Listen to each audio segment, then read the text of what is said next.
Не толькі жыццёвы працоўны шлях, але перш за ўсё франтавы. Ваенны час, баявыя ўзнагароды, а потым мірнае жыццё.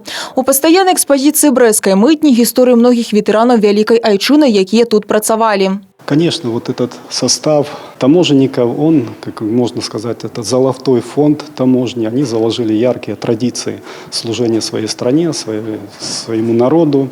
Они показали, как нужно работать, были примером для нас, как молодых сотрудников.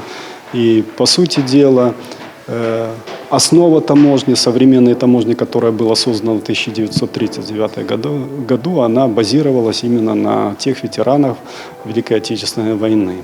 Некаторыя з іх прысвяцілі працы на брэсцкай мытні немалы адрэзак часу – 30 і нават 40-50 гадоў. Дабіліся значных вяршынь у прафесійным асяроддзі. Среди таких людей я бы хотел выделить в первую очередь Александра Гавриловича Круковича, который отдал таможенной службе 47 лет.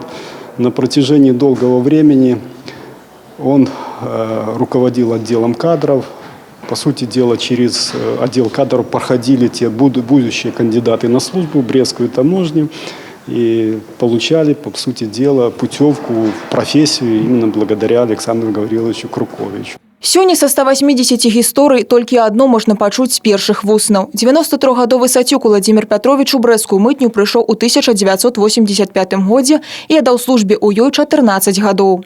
В конце 1944 года он был призван на службу в армию и направлен в состав танкового полка 3-го Украинского фронта. День Победы встретил в Венгрии, затем после мая 45-го на протяжении 2 лет продолжал свою службу в составе Южной группы войск. За участие в Великой Отечественной войне награжден орденом Отечественной войны 2-й степени, медалью за победу над Германией в Великой Отечественной войне.